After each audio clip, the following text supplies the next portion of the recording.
Kiranya kasih karunia Tuhan Yesus Kristus, kasih Allah Bapa, menyertai hati dan pikiranmu dalam Kristus Yesus Tuhan kita. Amin. Selamat pagi Bapak Ibu dan saudara-saudari dimanapun berada, yang masih di rumah, yang sudah berada untuk mencari rezeki, bahkan yang sedang sibuk di dalam aktivitas hari ini.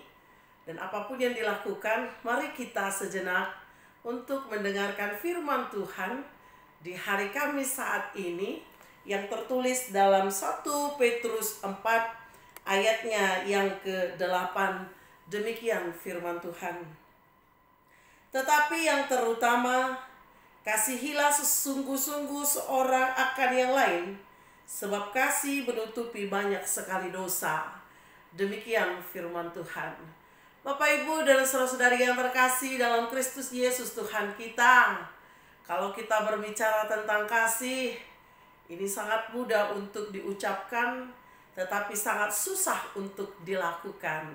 Mengapa? Karena memang kasih ini adalah Allah itu sendiri.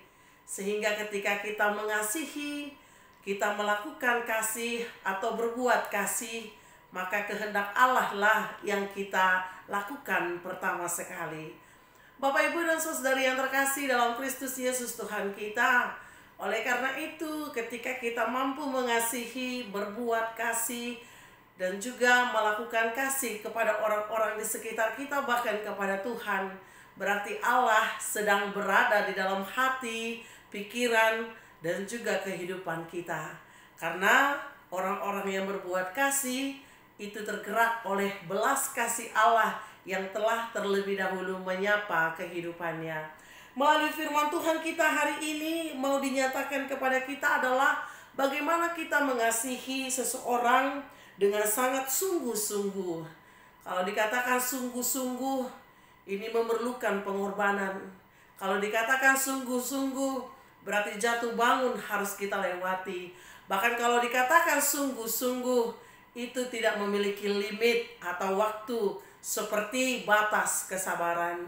Sehingga kasih yang sungguh-sungguh adalah kasih yang jatuh bangun, kasih yang tidak memiliki batas limit, dan kasih yang benar-benar dicurahkan dari perasaan, dari hati, karena kita tahu kita melakukannya untuk Allah. Sehingga Bapak Ibu dan saudara yang terkasih dalam Kristus Yesus Tuhan kita, ketika kita mampu melakukan kasih atau mengasihi, berbuat kasih, berarti kita sedang bersama dengan Allah yang memberi kekuatan kepada kita agar kita melakukan seturut dengan kehendaknya. Ini bukan hal yang gampang, ini hal yang susah. Oleh karena itu kita harus bersedia dipenuhkan oleh kasih Allah terlebih dahulu, mengenal kasih Allah terlebih dahulu, sehingga kita menjadi pelaku kasih yang sesungguhnya. Bapak Ibu, kalau kita berpikir bagaimana satu atau dua orang dalam satu kelompok atau tiga, bahkan beberapa orang di dalam satu kelompok, ketika mereka dapat tertawa bersama, menangis bersama, bekerja bersama, mencurahkan hatinya bersama, bahkan bersendau gurau bersama, itu terlihat sangat harmonis. Ini bukan mau dikatakan bahwa kelompok itu tidak memiliki keterbatasan dan kekurangan. Mereka memiliki bagiannya masing-masing. Ada yang pintar ini, ada yang bisa ini, ada yang bertalenta ini. Bahkan dengan pemikiran pun mereka bersama-sama juga berbeda. Yang mau dikatakan bahwa ketika sekelompok dengan orang yang berbeda, apakah mereka mampu menunjukkan kasih atau berbuat kasih? Itu bisa. Persoalannya adalah ketika kita berbuat kasih, apakah Allah kita undang di dalamnya? Karena orang-orang yang melakukan kasih, berbuat kasih dengan sungguh-sungguh, berarti Allah menjadi idolanya di dalam kehidupannya. Kita mampu menerima kekurangan orang di dalam kelompok kita agar kelompok itu bertahan. Karena apa? Karena Allah yang memimpin setiap hati dan pikiran kita.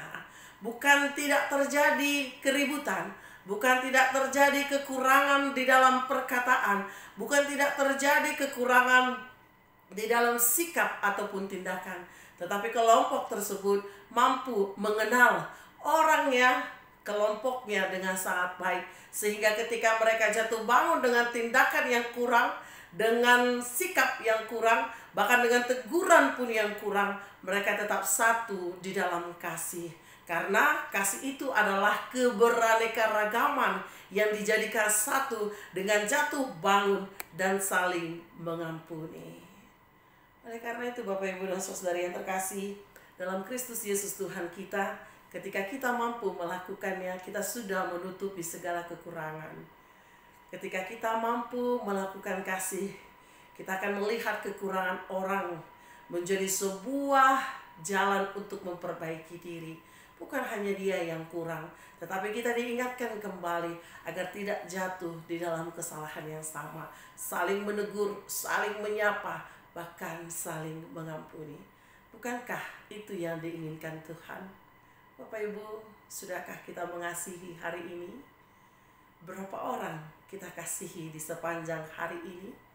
Dan saya harap kita semua mengasihi Allah, mengasihi orang-orang di sekitar kita, sehingga cerminan Allah ada di dalam kehidupan kita. Selamat berdamai dengan diri, selamat berdamai dengan sesama, terlebih berdamai dengan Allah. Ada kasih di dalamnya. Amin, kita berdoa. Terpujilah nama-Mu ya Tuhan untuk segala kasih setiamu kepada kami.